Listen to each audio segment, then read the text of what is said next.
Amém? Muito forte durante esses dias a compreensão de que somos profetas nesta terra e que nós temos um destino que é não ficar aqui nesta terra. Amém? Se você ter essa compreensão e lutar para isso, você vai entender que Deus planejou uma eternidade para mim e para você. E muitas das vezes nós estamos perdendo tempo com coisas desta terra. Você é uma pessoa que está ligando o tempo todo nesta terra as coisas que estão nos céus. É difícil para nós falarmos assim, o quanto nós somos profetas, ou a compreensão disso, mas se nós pudéssemos ensinar os nossos filhos, desde a idade da pequena, eu vou dizer assim, de compreensão, que eles são seres espirituais, que não somos daqui e que devemos voltar para Deus, seria muito mais fácil. Quando nós falamos coisas besteiras aqui nesta terra, não dá para a gente ter a noção do quanto nós estamos ligando as coisas desta terra. Infelizmente, eu tive a oportunidade de ir no presídio e foi uma experiência muito forte para mim,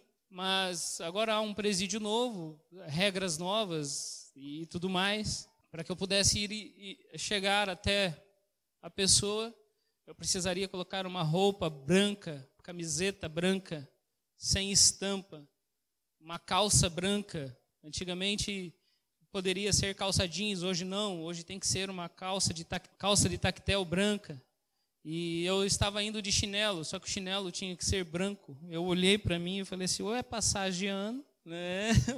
Ou alguma coisa está acontecendo. Mas eu notei uma coisa, que para que eu pudesse ir até lá, eu também não sou parente da pessoa. Então eu tinha que fazer todo um processo para falar com o assistente social, mas eu tinha que ser muito rápido para atender algumas necessidades dele lá. Eu tive que falar com o diretor do presídio. E para que eu pudesse falar com o diretor do presídio, eu tinha que ir na sede aqui da segurança estadual do governo do Ceará e falar lá com uma pessoa que é responsável pelos diretores dos presídios de Fortaleza. E o negócio foi, eu falei, Deus, que burocracia. E eu fui até que eu consegui falar com o diretor do presídio. Teve toda uma situação lá, mas os processos que nós temos que fazer até chegar o preso. Quando eu estava lá, as pessoas no início achavam que eu era um advogado, né? Porque falava diferente, porque não falava gíria, não tinha o sotaque das pessoas daqui. E as pessoas acharam que eu era, né? Achavam que eu era alguma coisa. E eu sou embaixador do Reino de Cristo, né? Então, assim, a única coisa que eu sei é que eu sou isso, né? E quando eu fui entrando e falei com o diretor, os advogados lá, tudo esperando, tentando fazer alguma coisa, e quando eu vi, eu estava falando com o diretor do presídio, eu estava passando, parecia passar na frente dos advogados ou tudo aquilo, mas não. O que eu fiz só foi fazer o que um advogado sabe fazer. Até que eu consegui entrar no presídio e eu não pude levar muita coisa, nem a chave do carro eu pude levar. Eu tinha que deixar a chave do carro do lado de fora. Tive que deixar a chave do carro num buraco de um tijolo lá de fora do presídio. Eu falei, Deus, que ninguém pegue lá, Senhor. Então, era uma situação complicada. E quando eu comecei a entrar no presídio, eram muitas grades, ferros, de uma espessura de 3 dedos, mais ou menos. E era uma cela que dá acesso a outra cela, que dá outra cela, e até chegar lá. E eu levei um colchão para ele há um tempo atrás, acho que foi quarta-feira, e sexta-feira o colchão não tinha chegado até ele ainda. Nisso ele estava dormindo na pedra, que eles chamam pedra, e é pedra mesmo de cimento. Eu fui ver a situação dele. Uma pessoa que tem estudo, formado, uma pedra na cadeia, sem direito de nada, privada de suas liberdades. E ele disse, eu estou pagando, tenho certeza que eu estou pagando, mas eu não quero pagar aquilo que eu não fiz, mas eu estou pagando. Falei assim, que bom. Quando eu cheguei lá, ele falou assim, olha, eu não sei se vai ter, mas eu tenho saudade do encontro com Deus. E ele começou a falar um pouco sobre o encontro com Deus. E ele disse assim: tantas coisas eu ouvi, e poucas, e muito poucas, eu consegui colocar na minha vida, a ponto que ele está atrás das grades. Eu digo para vocês que num certo momento foi uma tentativa de Satanás tentando colocar na minha cabeça que era um remorso que eu deveria ter por não ter cuidado dele enquanto ele estava em Curitiba, porque aos 14 anos ele teve algumas experiências tremendas com Deus. Uma delas foi que ele tinha uma cinquentinha, quem sabe o que é uma cinquentinha, uma moto pequenininha, e ele emprestou para a avó dele, que tinha na época 68 ou 70 anos de idade, e ela sabe andar muito bem de bicicleta. E quando ela pegou a cinquentinha, ela sabia onde é o acelerador, é aqui, é a embreagem, né? Ela sabe dirigir, a embreagem, ela é aqui. Aí ela subiu na moto, ligou e foi. Esqueceu de perguntar onde era o freio. Chegou num lugar onde tinha a rua, ou ia para a esquerda ou para a direita, e ela ia em frente. Ela falou assim, para não piorar a situação, ela foi reto. Bateu com a cabeça no muro, teve traumatismo craniano muito grande, e que a cabeça dela assim ficou totalmente mole, né? E ele levou um tapa da mãe, né? Por que você deu a moto para a tua avó? Mas em toda aquela situação, ele chegou até mim, depois de ter já passado pelo encontro, e falou assim, não, foi antes do encontro, perdão, e ele pegou e falou assim, eu preciso acreditar em Deus, você pode orar por ela? E eu orei ali junto com ele, orei por ela junto com ele, e ela, graças a Deus, foi curada, e a partir dali foi um dos primeiros momentos que ele teve experiências com Deus. E quando ele foi para o encontro com Deus, ele teve um tete-a-tete com Deus e falou assim, Deus, se o Senhor me pegar no colo, eu começo a acreditar que o Senhor existe. Aí Deus colocou muito forte no meu coração, lá no fundo, estava lá havia um momento, eu falei assim, Deus, é para mim fazer isso? Deus falou, é. Eu saí de lá do lugar e fui até ele e peguei ele no colo. Quando eu peguei ele no colo, ele chorava que nem uma criança. E a partir dali ele começou a acreditar em Deus. E o que eu vi foi o seguinte, quem tem as chaves do inferno para ir até essas regiões de cativeiro? Jesus. Ele tem as chaves do Hades, ele tem a chave do inferno. Ele tem a chave dos céus e ele tem as chaves que abre portas que ninguém fecha, que fecha portas que ninguém abre. Essas são as chaves que Deus tem. As chaves que Jesus disse, que ele tem a chave de Davi.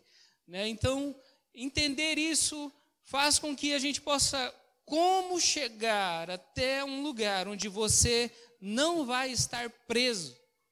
Primeiro, para que eu pudesse entrar nesses lugares, ou lá eu tinha que passar pelas autoridades.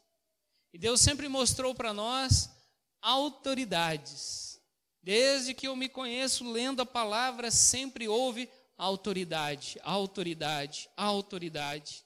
E ele diz assim, aquele que não se submete às autoridades que são, não poderão, nas regiões celestiais, não tem autoridade alguma. Então, quando nós estamos olhando para Deus, é Espírito Santo. A palavra é Espírito Kadosh, Espírito separado, né, de tudo. Espírito Santo. É um Espírito que realmente ele se separa de tudo aquilo que é impuro. Quando nós olhamos para Jesus, muitas das vezes nós falamos que somos filhos de Deus. Mas se realmente fôssemos filhos de Deus, como realmente Deus espera que nós sejamos, nós não estaríamos mais aqui. Em Atos, no capítulo 3, ele diz assim, que todas as coisas estão, né, esperando a conversão de tudo para Jesus, quer dizer, principalmente o nosso coração. O que a Célia estava falando hoje aqui sobre o dízimo e a oferta, nada mais é do que uma compreensão total do que é o dízimo e a oferta. Tem um texto na palavra que diz assim, que grande coisa é essa, que maravilha é essa, que grande segredo é esse entre Cristo e a igreja, o marido e a esposa. Quando nós compreendemos que Deus não está conosco por aquilo que Ele tem, por aquilo que nós podemos dar a Ele. O que nós podemos dar para Deus? Ou o que Deus tem para nos dar? Se Ele nos der tudo que nós queremos, para que servirá? Se nós não tivermos o coração de Deus. Se nós não tivermos o amor de Deus, para que servem os benefícios dele? Nós podemos ter tudo nesta terra e acharmos que Deus é um Deus que provê tudo para nós. Você pode chegar diante de Deus e falar: Deus, me dá isso, me dá aquilo, e Ele pode te dar. Ele vai te dando. Para que vai te servir todas as coisas, se você não tiver o amor dele? Para que vai servir o que você pode dar a Deus, se Ele não tiver o seu coração? Da mesma forma é o homem. Eu posso dizer para você que é muito bom o marido chegar em casa e ter tudo. A comida, a roupa lavada, a casa, o carinho, né? Tudo ali. Mas pergunta para o homem que tem uma esposa que faz tudo por ele. Roupa lavada, comida, casa limpa e tudo mais. Tem uma coisa que ele sempre vai esperar da mulher que ele tem. Ele não tem uma empregada, ele tem uma esposa. E ele sempre vai querer ouvir uma coisa: eu te amo. Se não tiver a palavra eu te amo, para que você tem uma esposa? Ela não é apenas uma empregada, ela não é apenas uma amante, ela é sua esposa, ela é sua amiga. Ela tem que ser a sua amiga. Então, que segredo é esse entre Deus e a igreja? Meu irmão, se você não amar a Deus, e não entender o amor que Ele tem por você, não vai adiantar nada. Mas nós, muitas das vezes, deixamos isso tudo distante. Agora, Deus quer que nós possamos entender o que Ele está fazendo por nós. Eu gostaria que você abrisse comigo em Ezequias, no livro de Jeremias, no capítulo 1. Sempre confundo Ezequiel. Abra aí no livro de Zedequias, né? Estou brincando. O livro de Jeremias, no capítulo 1. Amém? A palavra diz assim, a Jeremias: a palavra de Yahvé chegou a mim com a seguinte convocação: antes mesmo de te formar no ventre materno, eu te escolhi. Antes que viesse ao mundo, eu te separei e te designei para a missão de profeta para as nações. Contudo, eu redargui o Eterno. Ó Eterno, Yahvé, eis que eu não sei me expressar como convém.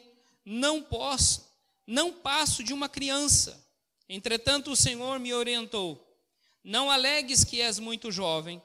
A todos a quem eu te enviar irás, tudo quanto eu te ordenar falarás.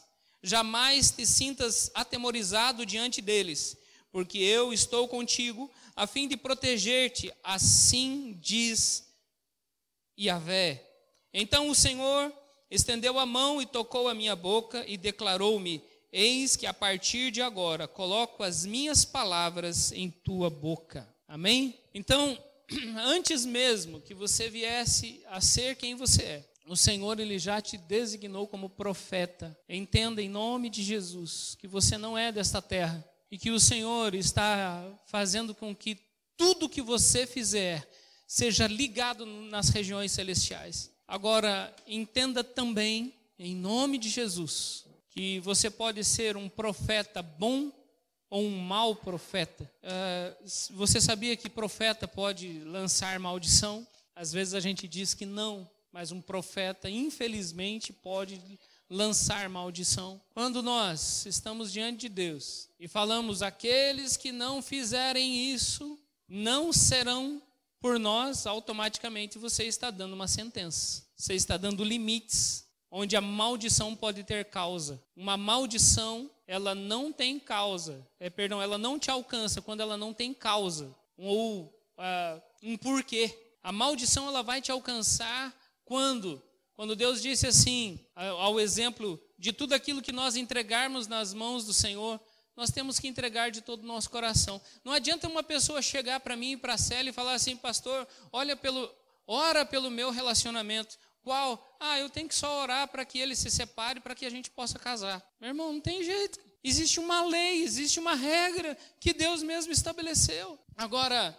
quando Deus fala que nós somos profetas, eu preciso que você entenda, em nome de Jesus, que nós precisamos servir ao Senhor. A palavra de Deus diz que nós somos profetas, mas veja comigo lá em Josué capítulo 24, 14 e 15. Nesse tempo aqui, para que nós possamos entender um pouco, quero ler ali a partir do 10. E no entanto, não dei ouvidos a Balaão, e ele teve que vos abençoar, e eu pessoalmente vos salvei da sua mão. Em seguida atravessaste o rio Jordão para chegar a Jericó, mas os habitantes de Jericó vos fizeram guerra. Os amorreus, os fariseus, os cananeus, os hititas, os girgazeus, os heveus e os jebuseus.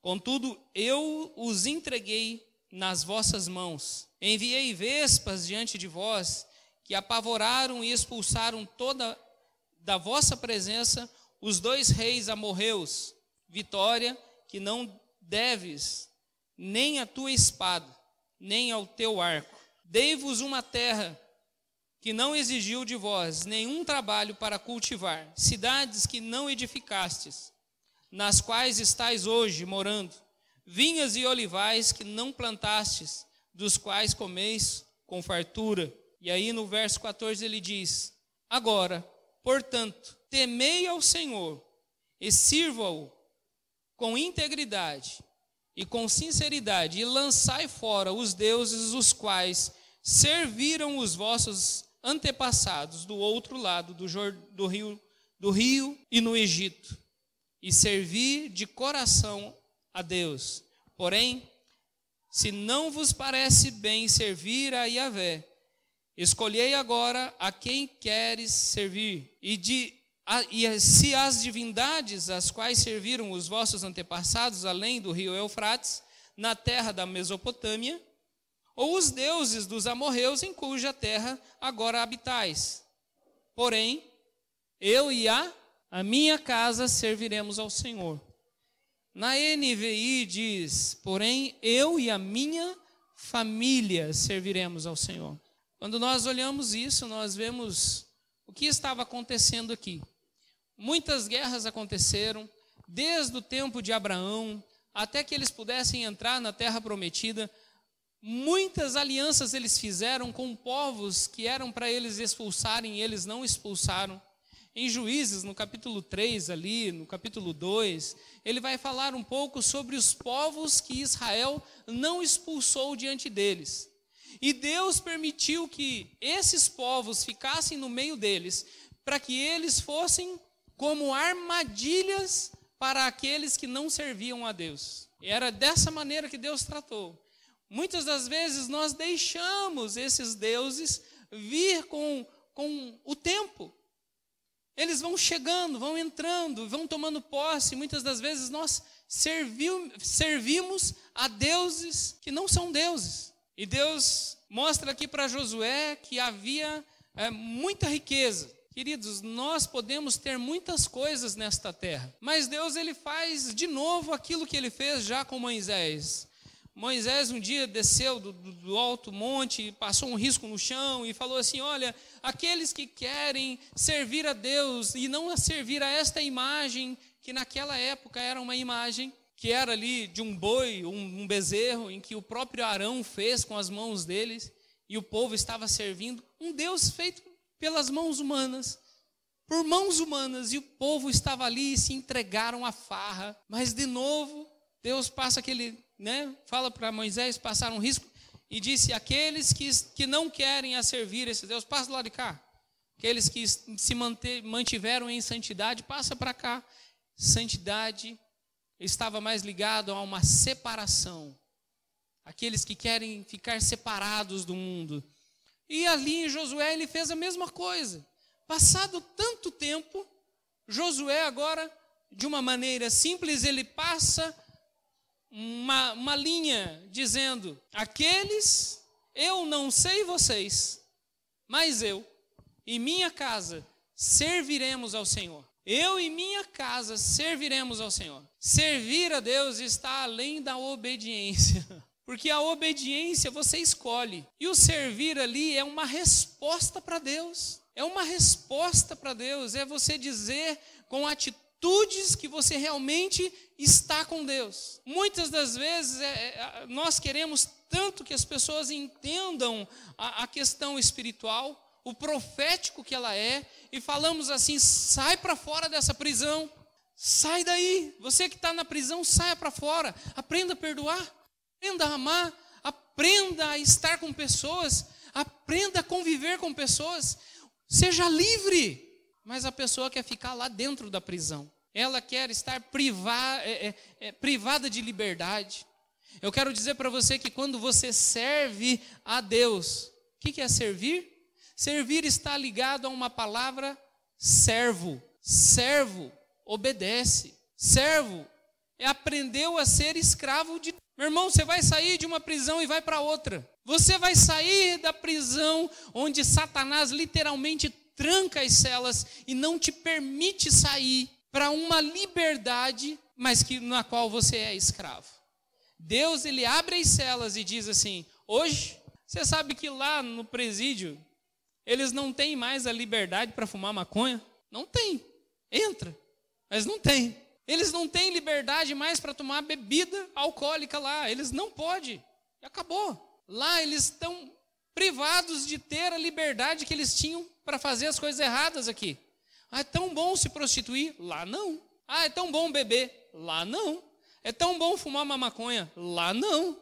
Porque acabou a liberdade. Você não sabe ter liberdade, vai ficar preso. Infelizmente, a liberdade que o povo acha que tem, nunca teve. Nunca teve. Acaba sendo preso por Satanás e não consegue sair das prisões que Satanás deixou. Se nós pudermos entender que Deus nos deixa hoje presos, mas é no amor dele. Somos presos, amarrados ao amor de Deus. E ele nos ama de tal maneira que você fala assim: eu e a Célia, nós podemos tomar cerveja? Podemos beber pinga? Podemos, nós podemos fumar? Podemos, mas eu não quero, eu estou preso no amor de Deus, no qual não me deixa. Eu não quero. Eu tenho liberdade para me prostituir, eu tenho liberdade para fazer um monte de coisa, mas eu estou preso em um amor que me diz: Deus me livre de pecar contra o meu Deus. Eu quero dizer para você que Josué era preso no amor de Deus e preso nas promessas de Deus, preso nos sonhos de Deus. Josué tinha os sonhos e Deus tinha dado tanta palavra de revelação daquilo que ele seria cabeça e que ele não seria cauda. Mas, no entanto, ele estava passando por momentos de aprisionamento. Eu quero dizer para você, se você não consegue liberar perdão, ou se você não consegue viver a liberdade que Deus te dá, em algum lugar você está preso. Deus te fez para ser livre, verdadeiramente livre. Se Cristo te libertou verdadeiramente, sois livres. Se Ele te libertou verdadeiramente, você é livre. Agora eu digo para você que mesmo você tendo liberdade, você escolhe não ter a liberdade como libertinagem e você se separa. Ah, meu irmão, você vai experimentar coisas que aqueles que não sabem ter liberdade nunca vão experimentar. Sabe por que você não vê os milagres acontecendo como você gostaria de ver eles acontecendo? Porque estamos presos. Ainda na falta de perdão, ainda na falta mas o que eu preciso fazer, pastor? Entender que Deus te trouxe para servir a Ele. Servir a Ele. Servir a Ele. Eu gostaria tanto que você entendesse que Deus tem para mim e para você um ministério que é servir a Deus.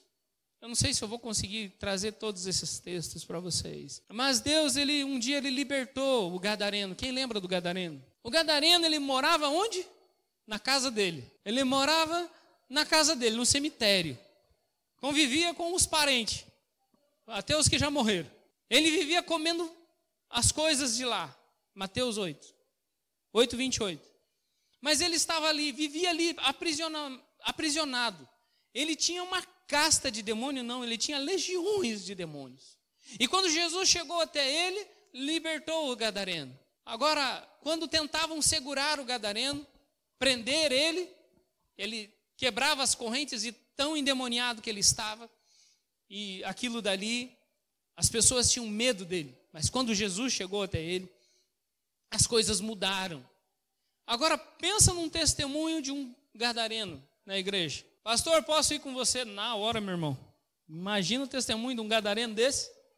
O cara morava lá no inferno, no meio do cemitério. Todo mundo tinha medo dele.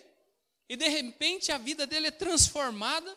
E quem olhava nele, naquele cara que todo mundo tinha medo, agora vê uma pessoa amorosa. Você pega e fala assim, olha, se teve jeito para o gadareno, imagina para você, meu irmão. E muitas das vezes eu fico pensando assim no testemunho que Jesus poderia ter, né, com um gadareno daquele do lado. Ele chega para Jesus assim, eu posso ir contigo? Me deixe ir contigo. Ele falou, não, vai e fala para os da sua família. Dá exemplo primeiro para os que são de casa. Fala com os da sua casa, os da sua família. Meu irmão, eu quero dizer para você, eu encontrei uma pessoa no presídio que ele não sabe ler, e ele acredita em Deus. E quando eu estava indo para o presídio, ele estava indo visitar uma pessoa lá, e quando eu saio de lá, ele saiu junto comigo, e ele disse assim, eu não sei ler. Eu falei assim, mas e por que você está com a Bíblia na mão? É para que as pessoas saibam que eu sou crente. Porque é a única forma delas saberem que eu sou um evangélico. Por quê? Porque ele é uma pessoa que não sabe ler, qual é a profissão dele. É a pior possível. Então ele não tem uma roupa boa, ele não tem um carro do ano, ele não anda com trajes bons. E nós olhando para ele, nós não vamos ver beleza nele. E ele falou assim, a única forma das pessoas não me confundirem por essa aparência. E ele, quando eu olhei para ele, realmente ele tem uma aparência muito surrada com o tempo. Por causa do sol, onde ele trabalha, o que ele faz. É uma aparência muito... Parece um bandido, vamos falar dessa maneira. Eu não queria falar. Mas parecia um bandido. Então é a única maneira dele falar que ele é cristão, ele leva a Bíblia. Eu falei assim, mas por que você leva? Ele, não, porque as pessoas não me confundirem com um assaltante, um bandido. E principalmente a polícia. Porque todas as vezes que eu ando, a polícia me para. Eu estou indo para o mercado, me para. Eu vou para casa, me para. Então, para mim sair, eu tenho que andar com a Bíblia. E eu parei aqui, peguei aquilo e falei assim, há muitas pessoas que não leem a Bíblia. E você é a única Bíblia que eles estão lendo. Você, querido, com as tuas atitudes, é a única Bíblia que eles estão lendo. Dentro da sua casa, você é a única Bíblia que os teus filhos estão vendo. Eu gostaria que você abrisse comigo 2 Reis, capítulo 20, 12 em diante. Naquele tempo, Merodach Baladã, filho de Balada, rei da Babilônia. Vamos resumir, vamos falar que o rei da Babilônia enviou cartas e um presente a Ezequias, pois ficou sabendo que Ezequias havia estado doente e se recuperara.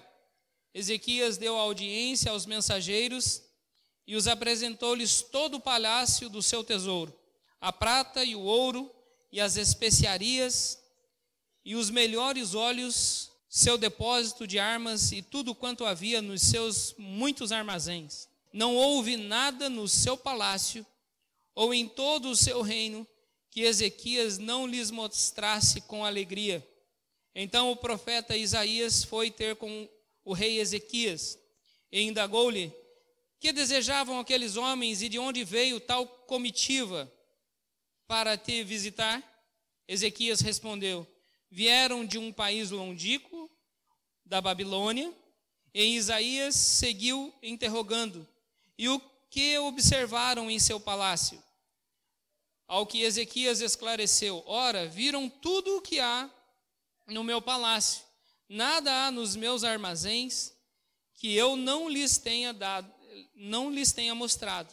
Então Isaías declarou a Ezequias: ouve, portanto, o que diz a palavra de Yahvé. Dias virão em que serás levado para a Babilônia, tudo quanto existe em teu palácio, todos os tesouros que teus antepassados acumularam até hoje, nada ficará aqui. Assim diz o Senhor: dentre os filhos que te nasceram, os que tu mesmo geraste, tomarão alguns para serem eunucos no palácio do rei da Babilônia. Olha só o que ele disse no verso 19. Então considerou Ezequias a Isaías que se cumpra a boa vontade de Deus que anuncias. Portanto, o rei compreendeu que viveria em paz e seu reino não veria o castigo futuro. O rei da Babilônia mandou algumas pessoas visitarem o rei Ezequias. O rei Ezequias estava doente e por essa comitiva estar ali, o rei Ezequias falou assim: está vendo isso aqui? Olha aqui essa casa, olha aqui esses tesouros, olha tudo na minha casa, olha, tudo isso aqui é meu.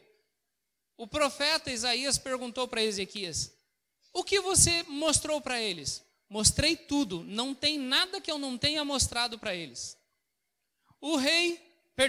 Isaías fala assim para o rei Ezequias: olha, haverá um dia que eles virão e tomarão tudo de você, nada ficará aqui.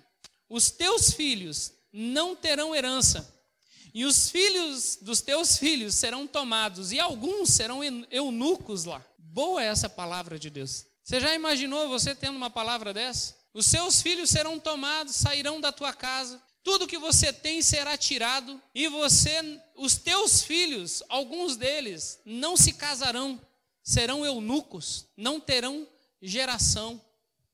Sabe a herança que você tem para dar para os teus filhos? Tudo será tomado. Que boa essa palavra. E aí, meu irmão? Tá difícil de falar que é boa, né? Pois é. Alguns pais estão fazendo isso no dia de hoje e estão estranhando o que o rei Ezequias fez. Quando nós olhamos para a nossa casa hoje, nós olhamos que o rei da Babilônia, ele fala assim: tem muita coisa aqui que é meu, eu vou tomar de volta. E outra, não vou só tomar aquilo que é meu, mas eu vou levar aquilo que é de vocês. Você fala assim: pastor, que loucura é essa? É uma realidade, meu irmão, nos dias de hoje. Enquanto você está casado, tem uma esposa e tem os teus filhos, amém. Você tem uma herança financeira, ok. Você tem Deus, glória a Deus. Que boa essa palavra. Mas os teus filhos, se você não tomar uma posição, eles serão elevados. Se casarão homem com homem, serão eunucos, você não terá mais geração. Mulher com mulher vão casar-se e serão os seus filhos. E você vai dizer: boa é essa palavra. A herança espiritual que você tem para deixar para os teus filhos será tomada, como aconteceu num país aqui próximo de nós, a Bolívia. Não se pode mais falar da palavra de Deus. Ah, mas vai ser na época dos meus filhos. Então hoje eu estou experimentando a boa palavra de Deus, então boa é essa palavra. E nós não estamos olhando para a geração dos nossos filhos, o que eles vão enfrentar. Olhamos para a política e falamos assim: não, há tanta política hoje que eu não sei o que é melhor para eles.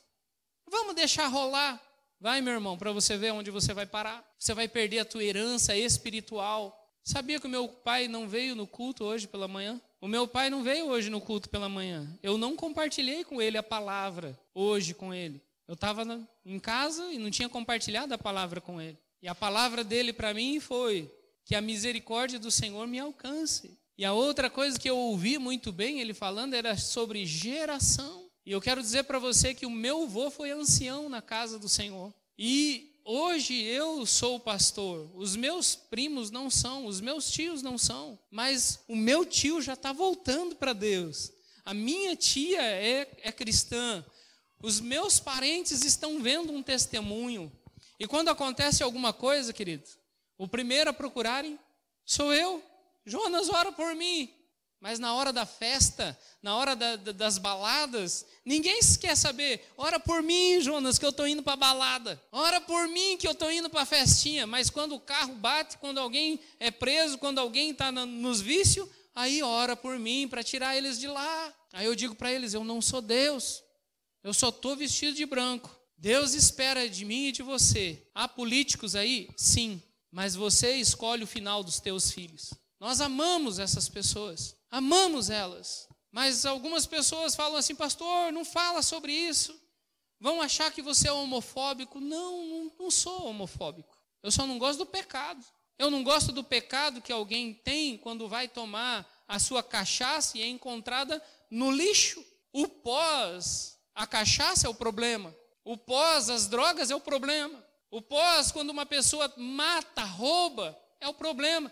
Está me comparando agora a um desses bandidos? Não, eu estou comparando o pecado. O pecado é o mesmo. E nós não podemos condenar uma pessoa porque ela está nessa prática de beber, de fumar, de ser um homossexual, de ter práticas homossexuais. Mas, querido, Deus nunca quis, e não é de Deus, que você perca a sua herança. Quando você tem os teus filhos, Deus quer que você tenha os teus filhos casando, se for homem, casando com uma mulher, e você vai ter a geração do teu sangue neles, gerando outros filhos. Quando você tem uma família sacerdotal, quando você tem uma família que compreende isso, você vai trazer princípios cristãos para eles, um pai, uma mãe e os teus filhos.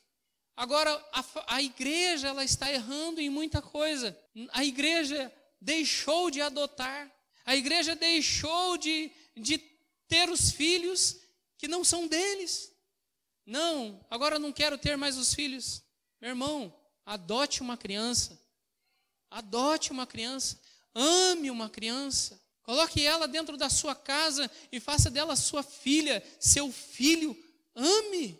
Mas por quê? Porque é de Deus. Nós não somos filhos legítimos de Deus, mas Deus nos fez herdeiros como filho amado. Ele nos fez ser regenerados. Somos gerados de novo. E quando você tem uma pessoa que você ama e que você adota, ela não pode ter o teu DNA, mas ela é regenerada, ela é sua filha. Ele é seu filho. Ele é e ela é sua geração. Tudo que você tem é direito daquela pessoa. Você sabia que quando nós colocamos as mãos sobre uma pessoa, nós estamos transmitindo aquilo que nós temos para ela? Quando vocês passam aqui, em nome de Jesus, me ajude a ser cada dia mais santo. Para quê? Porque aquilo que eu recebo, eu possa transmitir, porque há uma transferência de impureza ou de pureza. E eu quero dizer para você que não é fácil impor as mãos sobre um pecador. Por quê, pastor? Porque eu vou compartilhar do pecado daquela pessoa. A palavra diz isso, que nós somos participantes do pecado de uma pessoa quando nós impomos as mãos. Pastor, onde é que está escrito isso? Quando Jesus era santo, nós transferimos o nosso pecado para quem? Para Jesus. Há uma transferência de pecado para Cristo. Quando nós aceitamos a Jesus, nós transferimos o nosso pecado para Ele. Quando Jesus foi morto, Ele sempre disse sobre o levantar das mãos. Não era que todo mundo tinha que impor as mãos sobre Jesus para que o pecado deles fossem para Jesus, mas a palavra diz sobre o sacrifício das 3 horas da tarde, quando foi Jesus, quando Ele morreu, quando a cruz estava lá e que Jesus estava na cruz, o que o povo fez? Levantou as mãos. E levantando as mãos, muita gente fala assim, eu não gosto que peçam para mim levantar as mãos. Se eu não pedir, você vai levantar? Mas quando eu peço para você levantar, é porque você reconhece que Jesus é o teu Senhor, e que você é pecador, e que Ele vai te purificar a cada vez mais. E quando você levanta as mãos na hora do culto, meu irmão, você está dizendo assim, Senhor, eu sou pecador, Tu és santo. E a santidade de Deus vem para você. Quanto mais próximo de Jesus você está, mais santo você se torna. Hoje eu senti vontade de tirar o sapato para subir. Por quê? Porque o lugar é santo? Não, porque eu posso fazer dele um lugar de respeito, um lugar onde eu possa dizer, esse local é santo. E zelar por esse local, não que isso aqui vai ser um lugar que eu não possa tocar, não, porque a gente senta a marreta aqui, quebra tudo e faz de novo.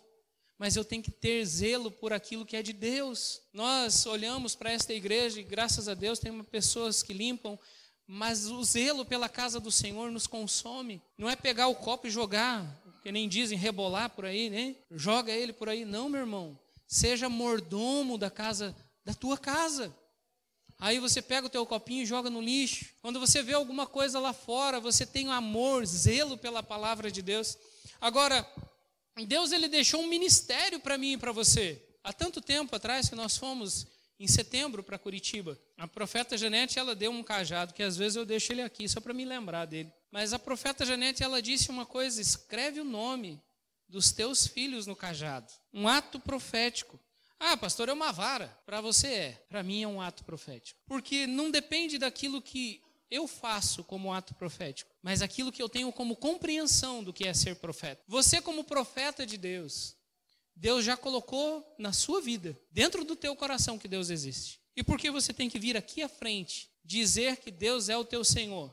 Porque você está ligando na terra uma coisa que Deus já liberou no céu, que você é filho de Deus. Quando você declara com as tuas atitudes, você está dizendo dia após dia que você é dele. Eu gostaria de fazer um desafio nessa igreja. O desafio que eu gostaria de fazer nessa igreja é que você não falasse do seu irmão. Fazer um jejum de palavra, de boca. Você não vai falar do seu irmão. Eu poderia colocar 2 dias, 3 dias. Eu gostaria de falar bem mais que isso. Você não vai falar do seu irmão, não vai abrir a boca para falar do seu irmão.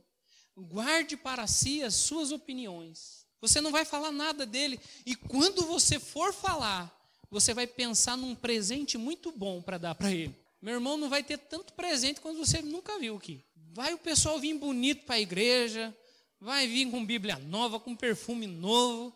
Aí você fala assim: ô pastor, quanto o pessoal não gostava de mim? Não, meu irmão, não é isso não. Mas pensa em alguma coisa para fazer para aquela pessoa. Faça uma visita para ela. Pastor, por quê? Porque dá a sua face, meu irmão. Mas eu já dei, ela bateu, dá a outra, mas ela bateu, dá a outra. E deixa bater, meu irmão. O problema, querido, é que nós queremos ter a cruz, mas não queremos levar as bordoadas que Jesus levou. Todo mundo diz assim: tome a sua cruz e siga Jesus. Ele quer a cruz, mas ele esquece da chicotada que Jesus levou. Ele se esquece dos cuspir na cara que Jesus recebeu.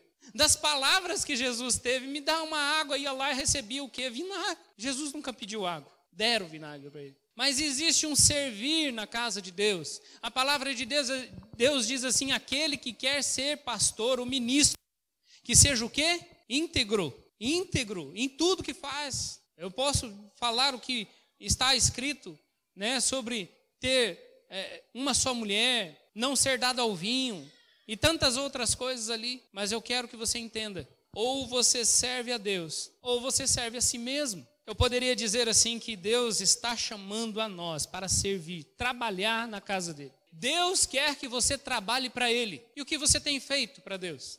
Ah, não, pastor, eu venho na igreja só para receber. Então você vem aqui, deposita o dízimo, a tua oferta, e chega aqui e fala assim: Senhor, eu tenho direito. Eu estou trazendo os meus dízimos e as minhas ofertas na sua casa. Eu, como filho, olha aí, querido. Oh, meu Deus do céu. Não está vendo que não é nem escravo. Exigindo de Deus alguma coisa. Não faça barganha. Não faça barganha. Simples assim, seja filho. Agora, quando você está ali, eu quero dizer para você, pais que estão aqui, como está o seu testemunho para com o teu filho? E isso eu coloco a minha vida. Eu pergunto para mim, como está sendo o meu testemunho para com os meus filhos? Houve uma época, e a CL sabe disso, que nós éramos de uma igreja onde eu tinha que, com 5 anos de idade, ter terno e gravata. Oh, glória a Deus, vamos para a igreja. Não via a hora de tirar aquilo para jogar bola, meu irmão. Preso. Eu não era livre. Depois eu era ensinado a ser falso. Ora desse jeito, ora assim, ora... Não, meu irmão, não pode ser assim. Você tem que ser livre, mas também precisa ser cobrado. Então você precisa ensinar os teus filhos. Você já ensinou o teu filho a orar na mesa para agradecer o pão? Ah, imagina que no grupo familiar agora nós não vamos ter o grupo familiar. Oba, vamos para a praia. Olha, nós vamos passar esse mês agora, o mês de janeiro, sem culto. Glória a Deus, ó. Quantos domingos eu tenho para ir, para jogar? Meu irmão, está errado. Os pais estão ensinando errado. Os teus filhos estão olhando para vocês. Quando falam assim: olha, hoje não vai ter grupo familiar. Aí o pai diz: oba, hoje nós vamos... Peraí, meu irmão. O pai não quer ir para o grupo familiar? O filho fica olhando assim e fala: ah, legal, ó. Você é a referência para o teu filho. Quando você fala assim: ah, eu não vou, não vai ter culto hoje... Aí você já coloca aquela blusa. Aí você pega e fala assim: não tem culto no domingo.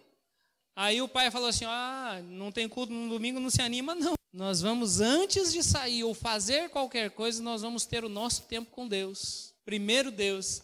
Buscai primeiro o time, buscai primeiro as coisas, o que tem dentro da sua casa e o que tem sido convergido para o Senhor. A tua televisão passa mais coisas de Deus ou passa mais as coisas do mundo? Ah, não, pastor, não tem nada a ver. Babilônia está levando os teus filhos. O teu celular tem mais o quê?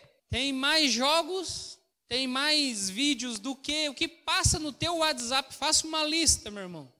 E veja as coisas que são de Deus e aquilo que não é de Deus.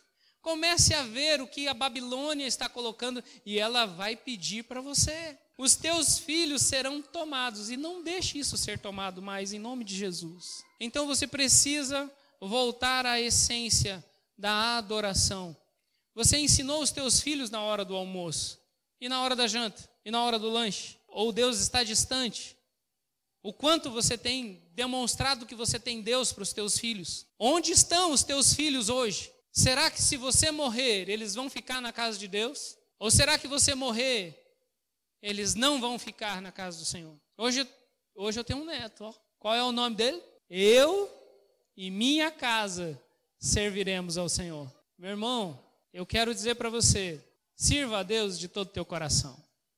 Quarta-feira passada Deus tinha dado para mim o que você traz no altar. Eu quero dizer para você, traga a sua família, traga os seus filhos, traga a sua geração, mas aprenda a servir a Deus na casa e lá onde você está. Pode ser a igreja, pode ser o teu trabalho, pode ser a tua profissão. Entenda, pai, que você tem filhos e os teus filhos podem ter um chamado diferente do seu. Mas o chamado é servir a Deus. Eu e a minha casa serviremos ao Senhor. E eu conheço uma pessoa assim, que o rapaz estava agora na África, quase morre lá, e ele está casando com uma médica. E está levando para lá agora a médica. E os pais estão com o coração apertado. Ela tem um chamado missionário, mas para fazer a vontade dos pais, ela primeiro se tornou médica. Hoje ela, graças a Deus, terminou a medicina. Mas vai casar com o missionário. E vai fazer a vontade de Deus. E está indo para lá. O marido dela quase morre nas missões. Mas agora ele está levando uma médica, né? Vai ter a pessoa lá junta com ele. Então, mas assim, quando eu falo isso, o coração da mãe quase parte. Mas e se for o chamado da pessoa morrer por Deus? Estou falando mais dela. E se for morrer, ir embora e falar para você, pai que está aqui, valeu, muito obrigado por tudo que você me ensinou, obrigado pelo amor que você derramou tanto, eu amo tanto a Deus que eu entendi, eu vou morrer por Cristo, eu vou morrer por Cristo. O pai, querido, nunca quer deixar o filho ir. O pai, ele cria o filho para ele, mas eu não estou criando para ele, para mim, eu estou criando para o Senhor. E quando você confia nisso, entenda o seguinte, o teu filho pode ser um médico, mas ele precisa ter o coração em Deus. Babilônia, ele tinha sim Sadraque, Mesaque, Abednego e até Daniel. Eles foram os melhores. Entenda que o estudo pode ser o melhor, mas se depender para ter as coisas nesta terra, não vai adiantar nada. Filho que está aqui, se o teu pai está te ensinando apenas ter uma profissão, apenas ter uma vida boa, agradável financeiramente, sem Deus, converta o teu pai. Ensine o teu pai a amar a Deus de todo o coração. Pai, se você tem um filho que não ama a Deus, a tua missão nesta terra é deixar uma geração para ele. Ensina o teu filho, antes de qualquer coisa, a missão, pai. Você, pai que está aqui, a tua missão é entregar Deus para os teus filhos. Não adianta você passar aqui tendo Deus e os teus filhos não. Não adianta. Porque você vai se salvar. Ou não. Vai depender de você. Em nome de Jesus. Eu quero que você compreenda isso em nome de Jesus. Existe um equilíbrio nisso tudo. Existe um equilíbrio nisso tudo. Você precisa entender que a casa de Deus precisa de pessoas que vão falar assim, eu e minha casa serviremos ao Senhor. A casa de Deus precisa de tantas coisas. Precisa de meninos que estejam, eu falo meninos, é uma maneira carinhosa de falar, mas precisa de homens trabalhando ali na mesa de som, precisa de homens trabalhando na portaria, precisa de homens falando do amor de Deus, precisam de homens que tenham um coração em Deus. E eu fico constrangido com o amor de Deus para com a minha vida. Deus fala comigo. Aprenda a ouvir o Espírito Santo. Aprenda a ouvir o que Deus está falando contigo. Deus não te fez para ficar nesse banco, de jeito nenhum. Eu olho para os homens que estão aqui e vejo o chamado de Deus na vida de vocês. Há algo tremendo da parte de Deus para vocês, e isso não precisa ser profeta para dizer. Mas vocês têm uma herança em Deus, homens. Vocês têm um chamado de Deus. Vocês não foram feitos para ficar aí.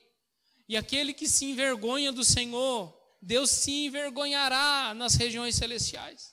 Lembra de quando Jesus deu o exemplo de um rei que estava chamando as pessoas para a festa e elas não queriam vir? Algumas estavam falando assim, não, deixa para lá, é porque eu tenho que ir para um casamento agora. É porque eu tenho que agora enterrar os meus parentes.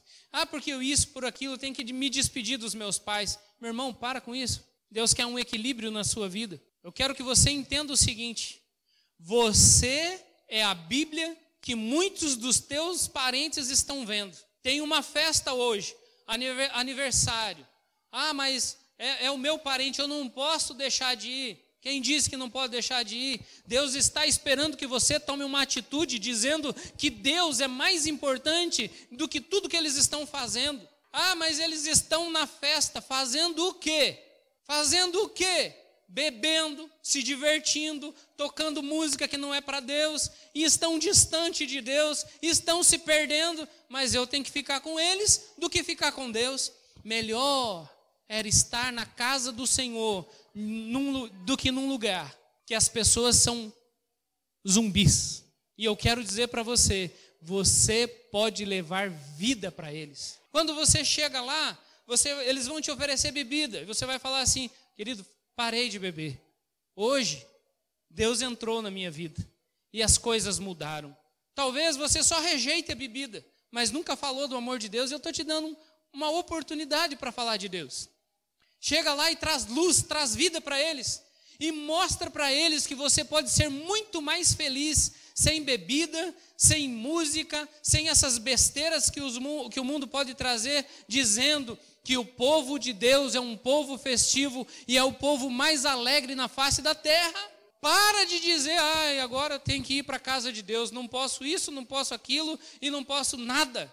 Não, querido, você tem liberdade sim, mas você tem liberdade para levar Cristo para a sua igreja, Cristo para a sua família, Cristo para o seu trabalho. Você sabia que você precisa trazer a arca de Deus aqui no culto? Engana você achando que todo mundo aqui está ligado nas regiões celestiais. Talvez, se você der uma olhadinha do lado, alguns estão até com o celular ligado. Mas algumas pessoas estão distantes de Deus. Será que existe aquilo que estava aqui naquela canção? Será que existe uma chama, um fogo? Existe um fogo cerrado no meu peito. Será que está assim? Será que está assim? Será que está desse jeito? Existe um fogo cerrado em meu peito que não me dá descanso. Eu não tenho descanso. Eu não sei cantar. Eu não sei. Eu sei cantar, mas eu não sei a letra. Eu não lembro. Esse é o meu problema. Mas você precisa deixar queimar isso dentro do teu peito. Mas eu quero que você, em nome de Jesus, ame a Deus de todo o coração. Ame a Deus, dizendo, Senhor, eu preciso deixar esse mundo. Eu preciso não deixar que a Babilônia venha visitar a minha casa. Não permita que os enviados do cão visitem a sua casa. A Babilônia está tentando chegar dentro da tua casa, querendo fazer visita dentro da sua televisão, dentro dos tablets, dentro dos iPads, dentro da música. Satanás, que hoje é representado como o rei da Babilônia, ele está tentando trazer dentro dos teus ouvidos canções que não tem nada de Deus. Não permita que a sua família e toda a herança que você tem seja roubada. E quem pode dizer um amém? E em nome de Jesus, não apenas isso, deixa Deus transformar o teu coração. E eu clamo agora para Deus, para que aqueles que querem tomar um posicionamento em nome de Jesus, dizendo, eu sou de Deus, Eu sou de Deus. E Satanás não roubará a minha herança. Não roubará a minha herança. Deus está esperando que você seja uma pessoa que perdoa facilmente. Deus está esperando que você ame as outras pessoas. Se for falar de mim, dá um presente para mim. Se for falar da minha esposa, ore por ela, ame ela. Se for falar dos meus filhos, dobra o teu joelho. Dá uma mordida na língua. Só para lembrar depois que você tem que orar mais uns dias, 7 dias de oração. E se você for falar de alguém, derrame amor sobre a vida dela. Derrame amor sobre a vida dela. Queridos, eu e a Célia somos falhos. Mas aprenda a nos amar, que nós amamos vocês. Eu vou dizer para vocês que nós não somos fáceis. Nós não aceitamos o pecado tão facilmente. E nunca vamos aceitar o pecado. Eu digo facilmente por quê? Porque as pessoas podem estar pecando ainda. Mas nós amamos os pecadores. O pecado, nós não queremos ele na nossa casa.